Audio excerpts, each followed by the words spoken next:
اللہم صلی علی سیدنا محمد وعلی آل سیدنا محمد وبارک وسلم۔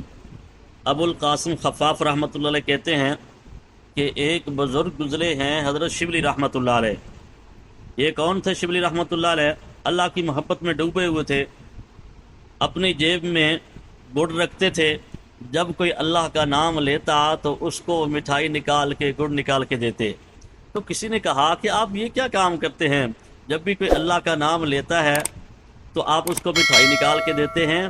فرمایا جب میرے اللہ کا نام آتا ہے تو میرے کانوں میں رس گھولتا ہے، تو اس لیے جب مجھے مٹھاس ملتی ہے، وہ مجھے ایمانی طور پر جب مٹھاس ملتی ہے تو کیوں نہ جس نے میرے پروردگار کا نام لیا میں اس کا منہ میٹھا کر دوں جس سے میرے یار کا، میرے محبوب کا نام نکلا ہے۔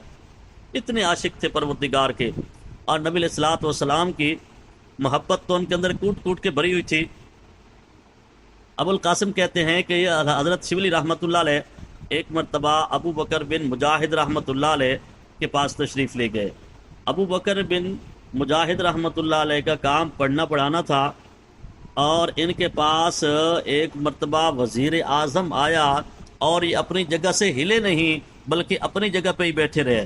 یعنی کہنے کا مطلب یہ ہے کہ یہ بادشاہوں کے لیے بھی نہیں اٹھا کرتے تھے، بادشاہوں کو بھی خاطر میں نہیں لاتے تھے، لیکن ان کے پاس جب حضرت شبلی رحمۃ اللہ تشریف لائے تو یہ کھڑے ہو گئے، ان کا اکرام کیا، ان کے ساتھ معانقہ کیا اور ان کے ماتھے کا بوسہ لیا۔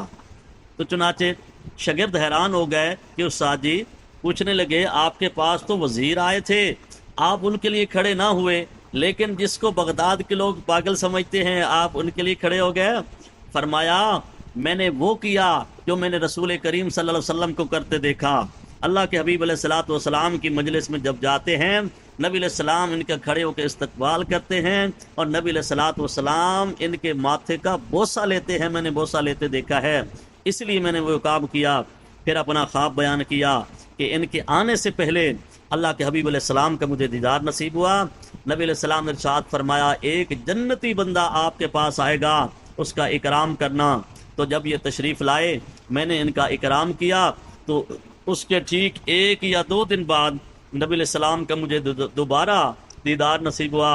نبی علیہ السلام نے ارشاد فرمایا ابو بکر آپ نے ہمارے مہمان کا اکرام کیا، آپ نے ایک جنتی بندے کا اکرام کیا، اللہ تعالیٰ آپ کو دنیا آخرت کی عزت نصیب فرمائے، اللہ تعالیٰ آپ کو بھی اسی طرح عزت نصیب فرمائے۔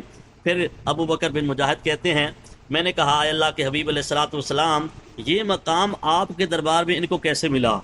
تو نبی علیہ السلام نے ارشاد فرمایا ان کی زندگی کے 80 سال گزر چکے ہیں، یہ ہر نماز کے بعد پڑھتے ہیں لقد جاءکم رسول من انفسکم عزیز علیہ ما عنتم حریص علیکم بالمؤمنین رؤوف الرحیم، آخر تک یہ صورت پڑھتے ہیں، اور فرمایا اس کے بعد پڑھتے ہیں صلی اللہ علیہ یا محمد، صلی اللہ علیہ یا محمد، صلی اللہ علیہ یا محمد۔ یہ 3 مرتبہ پڑھتے ہیں، ہر نماز کا معمول ہے، اور اس معمول کو